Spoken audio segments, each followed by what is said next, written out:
Shalom, selamat pagi Bapak Ibu yang diberkati oleh Tuhan. Apa kabar pagi hari ini? Saya yakin dan percaya Bapak Ibu tetap ada dalam perlindungan dan penyertaan Tuhan senantiasa. Amin. Kita tetap bersyukur meskipun pagi ini kita beribadah di rumah kita masing-masing. Banyak orang mengalami kesulitan tentu, ya. Bagaimana harus memimpin ibadah sendiri. Karena biasanya hari Minggu datang, duduk, diam, dengar, dan pulang. Tapi sekarang, khususnya hari ini dan minggu depan, dia harus memimpin keluarganya untuk berdoa. Dia harus memimpin keluarganya untuk beribadah. Dia harus memimpin keluarganya untuk memuji Tuhan. Nah, tentu ini bukan hal yang mudah. Nah, ini kesempatan bagi kita juga untuk belajar bagaimana memimpin ibadah. Karena suatu hari nanti, kegiatan-kegiatan ibadah kita mungkin saja sudah tidak akan dilakukan di gereja karena terjadi penganiayaan yang begitu hebat. Tetapi ibadah-ibadah dilakukan dalam perkumpulan-perkumpulan kecil teristimewa di dalam keluarga dan rumah tangga kita masing-masing. Memang ibadah di rumah itu sejak gereja mula-mula, dinamikanya perkembangan gereja mula-mula itu justru terjadi di rumah. Ya, kapan orang pertama kali menyembah Yesus? Ketika Yesus masih bayi, ya, ketika Yesus lahir, penyembahan pertama kali dilakukan oleh orang Majus itu justru terjadi di rumah. Jadi pertama kali orang menyembah Yesus itu di rumah, bukan di sinagog, bukan di gereja, bukan di bait Allah. Itu dicatat dalam Matius pasal 2 ayat yang ke-11. Lalu kemudian mujizat kesembuhan ilahi terjadi juga di rumah. Di dalam Matius pasal 8 ayat 14 sampai 16, bagaimana Yesus menyembuhkan ibu mertua Petrus di rumah. Jadi mujizat kesembuhan terjadi, itu juga terjadi di rumah. Lalu perjamuan kudus yang pertama kali dilakukan juga di rumah, saudara. Perjamuan kudus pertama kali dilakukan juga di rumah, berdasarkan dengan Matius pasal 26 ayat yang ke-18. Lalu kita juga lihat Tuhan Yesus mengajar bukan hanya di bait Allah, tetapi dia juga mengajar di rumah-rumah. Ya, dia mengajar di rumah-rumah dan melakukan banyak mujizat kesembuhan. Itu terjadi di rumah. Di dalam Lukas pasal 15 ayat 17 sampai 19 memberitahukan kita tentang hal itu. Lalu saudara, apalagi yang terjadi di rumah, saudara? Pencurahan Roh Kudus itu juga tidak terjadi di sinagog, tidak terjadi di bait Allah, tetapi terjadi pertama kali di rumah. Di dalam catatan Kisah Rasul pasal 2 ayat 1 sampai 2, justru pencurahan Roh Kudus itu terjadi di rumah. Jadi bukan di gereja, bukan di sinagog. Pencurahan Roh Kudus itu terjadi di rumah. Jadi dinamika perkembangan gereja mula-mula itu selalu dimulai dari rumah. Ya. Dalam Kisah Para Rasul pasal 10 ayat 24 sampai 27, ada pertemuan yang terjadi yang kemudian akhirnya membawa Injil itu bisa diberitakan ke bangsa-bangsa lain, secara khusus ke Eropa. Itu justru terjadi di rumah Cornelius. Ya, spirit semangat misi itu berawal dari rumah Cornelius, bukan di gereja, ya, bukan juga di sinagog. Dan Kisah Para Rasul pasal 16 ayat 40, gereja pertama di Eropa juga dimulai di rumah Lydia yang disebut dengan gereja rumah. Kisah Para Rasul pasal 16 ayat 40. Itu dimulai, gereja pertama di Eropa itu dimulai di rumah Lydia, seorang pengusaha atau seorang pedagang. Lalu kemudian Kisah Para Rasul 28 ayat 30 sampai 31. Kita juga bisa melihat bahwa Paulus juga mengajar, menginjil, ya, di rumah selama 2 tahun, ya. Jadi Paulus pun melayani itu justru dia memulainya dari rumah ke rumah. Jadi Bapak Ibu, kita tidak usah berkecil hati ketika kita melaksanakan ibadah di rumah. Karena kita percaya sebagaimana Tuhan hadir di gereja, Tuhan juga pun akan hadir bersama-sama dengan kita saat kita beribadah di rumah. Haleluya. Nah, pagi ini saya mau menyampaikan renungan singkat berkaitan dengan bagaimana supaya kita bisa berdoa dengan sungguh-sungguh. Ya, situasi dan kondisi sekarang ini yang terjadi harusnya membawa kita kepada keadaan yang makin kuat di dalam iman melalui doa. Ya, mari kita lihat dalam 1 Petrus pasal 4 ayatnya yang ke-7. 1 Petrus pasal 4 ayat yang ke-7 saya akan bacakan, demikian bunyi firman Tuhan. 1 Petrus 4 yang ke-7, kesudahan segala sesuatu sudah dekat. Karena itu kuasailah dirimu dan jadilah tenang supaya kamu dapat berdoa. Kesudahan segala sesuatu sudah dekat. Karena itu kuasailah dirimu, jadilah tenang supaya kamu dapat berdoa. Saudara, kabar tentang virus corona yang beredar sekarang ini membuat banyak orang mengalami ketakutan. Kita juga mungkin takut. Itulah sebabnya kita mawas diri. Tetapi tentu sebagai orang Kristen, ketakutan kita tidak boleh melebihi dari iman kita. Kita harus tetap yakin dan percaya bahwa Tuhan menolong kita, Tuhan menyertai kita, dan Tuhan melindungi kita. Nah, itulah sebabnya jangan sampai ketakutan-ketakutan yang dialami oleh banyak orang juga kita alami lalu kemudian membuat akhirnya kita tidak bisa berdoa.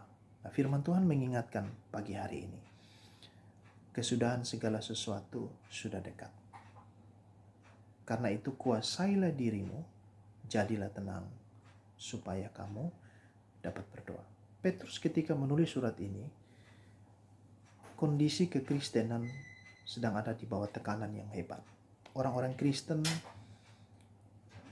diancam. Orang-orang Kristen ada di bawah tekanan yang begitu luar biasa. Iman mereka dipertaruhkan. Itulah sebabnya mereka tersebar ke berbagai daerah. Ya, mereka diancam. Petrus mengingatkan supaya meskipun situasi kondisi dalam keadaan yang sulit, yang mencekam, tapi orang-orang Kristen, orang-orang percaya jangan sampai lupa mereka untuk berdoa. Pesan ini juga menjadi pesan bagi kita akhir-akhir ini. Situasi dan kondisi boleh makin mencekam, tapi jangan sampai kita melupakan Tuhan di dalam doa-doa kita. Ada dua hal yang ingin saya sampaikan pada pagi hari ini. Pertama, bagaimana supaya kita bisa dapat berdoa dengan sungguh-sungguh. Yang pertama, kita mesti menguasai diri. Ya, penguasaan diri itu penting. Di dalam surat Paulus kepada jemaat di Galatia berkaitan dengan buah roh, salah satu yang menjadi perhatian Paulus itu adalah berkaitan dengan penguasaan diri.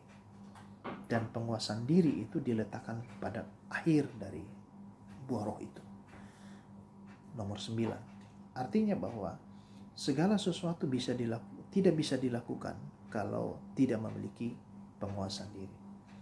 Nah, itulah sebabnya saya mengajak kita jemaat Tuhan supaya kita bisa menguasai diri kita. Ya, bisa mengontrol diri kita berkaitan dengan situasi dan kondisi yang terjadi akhir-akhir ini. Ada banyak berita yang beredar, ya, ada juga berita yang benar, ada juga hoax. Nah, kita bisa menguasai diri kita, menahan diri kita supaya kita bisa menetralisir keadaan sekarang ini. Ya, menguasai diri. Orang yang mampu menguasai diri, dia akan bisa melakukan segala sesuatu sesuai dengan apa yang Tuhan kehendaki.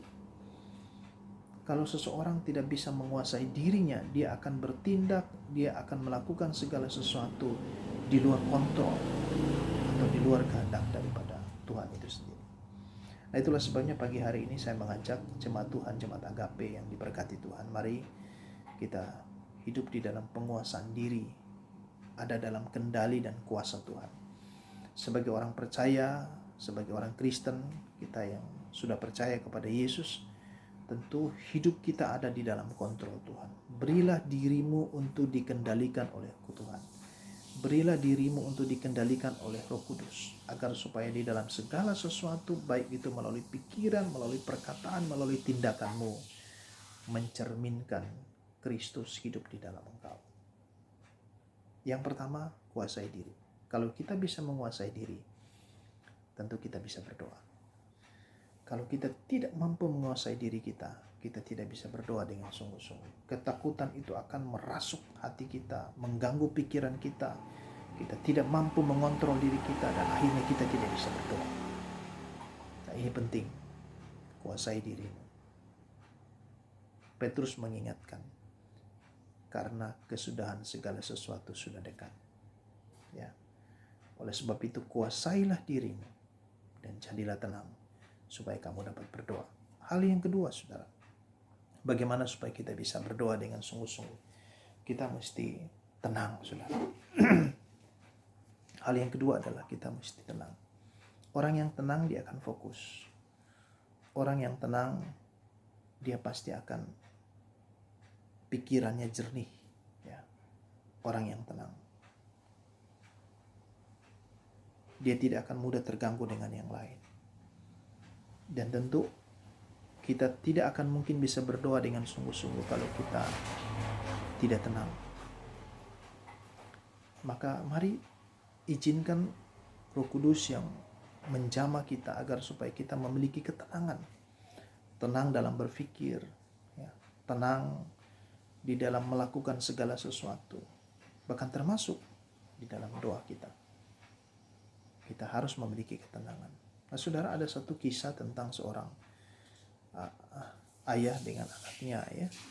Jadi suatu hari seorang anak tanya kepada ayahnya, "Ayah, kenapa kok ayah rajin berdoa? Emangnya apa yang ayah dapatkan kalau ayah rajin berdoa?" Ya, anaknya bingung kenapa ayahnya rajin berdoa tetapi keadaannya tidak pernah berubah. Ayahnya mengatakan bahwa, "Nak, memang setiap kali ayah berdoa tidak ada sesuatu yang ayah dapatkan. Justru ayah banyak mengalami kehilangan." Anaknya penasaran lalu bertanya, "Emangnya ayah kehilangan apa?" Ayahnya mulai menjelaskan bahwa ketika ayah berdoa, ayah mulai kehilangan kemarahan, kehilangan kecemasan, kehilangan kekhawatiran, kehilangan kesombongan. Dan setelah ayah mengalami kehilangan semuanya itu, ayah mendapatkan ketenangan di dalam hati. Saudara, dengan berdoa kita akan diberikan, dengan tenang kita akan tentu fokus di dalam doa kita. Maka mari kita tetap tenang. Situasi dan kondisi yang terjadi sekarang ini boleh saja membuat kita menjadi takut, tetapi sekali lagi jangan sampai ketakutan kita itu melebihi dari iman kita. Jadilah tenang supaya saudara dan saya bisa doa dengan sungguh-sungguh. Kuasailah diri kita supaya kita bisa berdoa dengan sungguh-sungguh. Ini pesan yang ingin saya sampaikan bagi kita menyikapi situasi dan kondisi yang terjadi sekarang ini. Kesudahan segala sesuatu sudah dekat. Karena itu, kuasailah dirimu. Jadilah tenang supaya kamu dapat berdoa. Tuhan Yesus memberkati kita. Selamat hari Minggu dan selamat menikmati berkat-berkat Tuhan. Puji Tuhan.